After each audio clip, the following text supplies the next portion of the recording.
नमस्कार दोस्तों, संस्कृत व्याकरण के कारक एवं उपपद विभक्ति में आप सभी लोगों का हार्दिक स्वागत है। आज हम पढ़ेंगे कारक एवं उपपद विभक्ति के बारे में। तो संस्कृत व्याकरण में जो है कारक जो है वो 6 माने गए हैं। वैसे संबंध को उसमें कारक नहीं मानते। आइए हम आज इसका विस्तार से वर्णन करते हैं। तो सबसे पहले तो जो है जिन शब्दों का क्रिया के साथ सीधा संबंध होता है उन्हें कारक कहते हैं। तो कारक कहते किसे हैं? जिन शब्दों का क्रिया के साथ सीधा संबंध होता है उसे कारक कहते हैं। जैसे रामो पुस्तकं पठति, राम पुस्तक पढ़ता है। तो यहाँ पर देखो राम क्या है? कर्ता है, पुस्तक कर्म है, पठति क्रिया है। तो यहाँ पर राम और पुस्तक पद जो है पठति क्रिया के कर्म कारक कहलाते हैं। तो ये है। तो इसके जो है छह भेद इस संबंध को कारक नहीं मानते। तो इसके भेदों के बारे में हम जानते हैं। ये विभक्तियां हैं, प्रथमा, द्वितीय, तृतीय, चतुर्थी, पंचमी, षष्ठी, सप्तमी और संबोधन। तो ये कारक हैं। प्रथमा में कर्ता है, कर्ता इसका चिन्ह ने होता है, कर्ता ने। द्वितीय में द्वितीय विभक्ति जो है वो कर्म है, कर्म इसका चिन्ह को होता है। तीसरा है तृतीय करण, इसका चिन्ह से अलग होने के अर्थ में प्रयोग किया जाता है। से के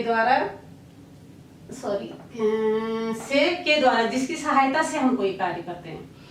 तो चतुर्थी जो है संप्रदान के लिए, जहाँ पर वाक्य में के लिए आता है तो वहां पर संप्रदान कारक होता है। पंचमी है अपादान, पंचमी में अपादान कारक जो है से, यानी पंचमी जो है वो से तो तृतीय में भी है, लेकिन यहाँ पर जो है अलग होने के अर्थ में से प्रयोग किया जाता है। यहाँ तो किसी की सहायता के लिए, किसी के द्वारा जब हम काम करते हैं तब से होता है, और यहाँ पर अलग होने के अर्थ में से का प्रयोग किया जाता है। षष्ठी है संबंध कारक, यानी रिलेशन का की के, जहाँ पर वाक्य में उसका उसकी, तो का की के का प्रयोग जहाँ पर होता है तो वो संबंध कारक है। सप्तमी यानी अधिकरण कारक है। मैं या पर, वाक्य में जहाँ पर मैं या पर आता है तो सप्तमी विभक्ति का प्रयोग होता है। आठवां है संबोधन कारक, हे अरे इसका चिन्ह है, हे अरे, और इसमें जो है प्रथमा विभक्ति का ही प्रयोग किया जाता है। तो आइए समझते हैं इसको। जैसे प्रथमा है कर्ता ने, तो यहाँ पर वाक्य है कर्ता ने रामः पठति, राम पढ़ता है। कर्ता जो है प्रथमा विभक्ति में ही प्रयोग होता है हमेशा। तो जो है प्रथमा विभक्ति रामः पठति। दूसरा है द्वितीय कर्म को, वाक्य में को आता है जैसे कर्म कारक, द्वितीय विभक्ति में को क्या कहते हैं? कर्म कारक। तो कर्म जो है वह रामः पुस्तकं पठति। तो यहाँ पर क्या है? कर्म कारक क्या है? किसका क्रिया पर किसका फल पड़ रहा है? किसको पढ़ रहा है? पुस्तक को। तो यहाँ पर पुस्तक को रामः पुस्तकं पठति, राम पुस्तक को पढ़ता है।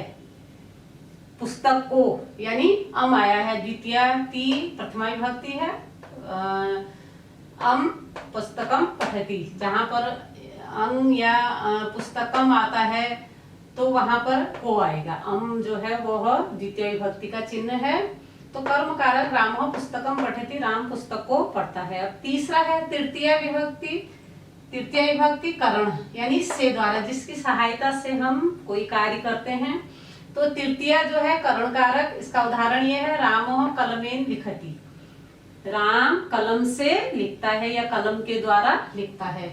तो किसकी सहायता से लिखता है? कलम की सहायता से। तो इसको कलमेन यानी एन। उसके बाद है चतुर्थी विभक्ति संप्रदान के लिए, संप्रदान कारक, इसका उदाहरण है रामः भ्रमणाय गच्छति, राम घूमने के लिए जाता है। तो यहाँ पर चतुर्थी जो है वो विभक्ति यहाँ पर प्रयोग हुआ है भ्रमणाय में, राम घूमने के लिए। आय का मतलब है के लिए, आय का मतलब है के लिए। रामः भ्रमणाय गच्छति, राम घूमने के लिए जाता है या सैर के लिए जाता है। पांचवा है अपादान कारक, यानी से अलग होने के अर्थ में।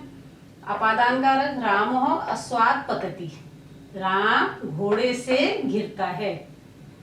राम घोड़े से गिरता है, यानी घोड़े से गिर रहा है तो घोड़े से वो क्या हो रहा है, अलग हो रहा है। तो अलग होने के अर्थ में जो है पंचमी विभक्ति का प्रयोग होता है। जैसे वृक्षात पत्रम पतति, पेड़ से पत्ते गिरते हैं, तो ये है घोड़े से अलग हो रहा है, तो यहाँ पर अस्वाद आ गया।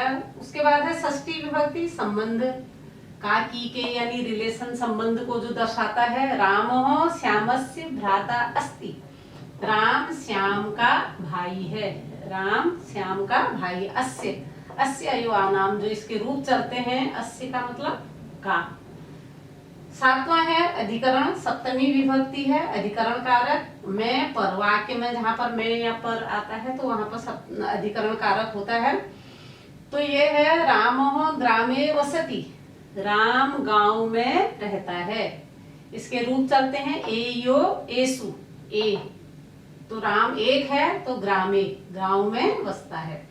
उसके बाद है संबोधन कारक, जिसमें प्रथमा विभक्ति का ही प्रयोग होता है, लेकिन यहाँ पर जो विसर्ग होते हैं प्रथमा विभक्ति के रूप जो चलते हैं अह औ आ, तो अह विसर्ग है जो वो हट गए। हे राम त्वम कुत्र गच्छसि, हे राम तू कहाँ जाता है, त्वम मतलब तुम, कुत्र कहाँ, गच्छसि जाते हो या जाता है। तो ये जो है गच्छसि, अब आप बोलोगे कि यहाँ पर एक के लिए ती आया है तो यहाँ पर सी, क्योंकि त्वम जो है वह मध्यम पुरुष का है। मध्यम पुरुष त्वम, तुम दो, तुम सब, त्वम युवाम यूयम रूप चलते हैं, उसका मैं विस्तार से आपको वर्णन कराऊंगी अभी अगली वीडियो में। तो यह है प्रथमा विभक्ति, पुस्तकम कमलेन, अस्वाद पंचमी विभक्ति, श्यामस्य और ग्रामे।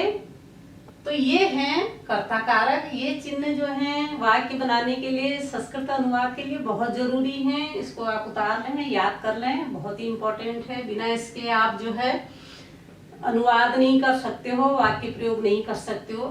तो ये जो है बहुत ही इंपॉर्टेंट है, छठी से लेके 12वीं तक के सभी के लिए व्याकरण में ये जो है बहुत ही महत्वपूर्ण है संस्कृत सीखने के लिए। तो ये जो है आप सबको याद होना चाहिए।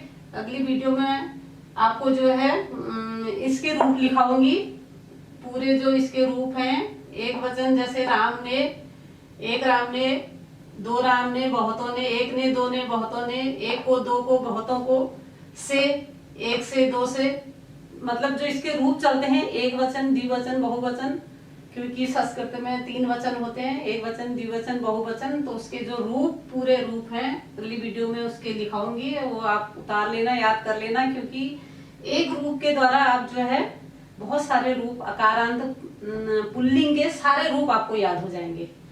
तो ये जो है बहुत इंपॉर्टेंट है। कैसा लगा, आई होप आप लोगों को ये अच्छा लगा होगा। आप लोगों के लिए ये बहुत इंपॉर्टेंट है, इसे याद कर लेना और मेरी वीडियो को लाइक और शेयर करना और सब्सक्राइब करना ना भूलना। धन्यवाद।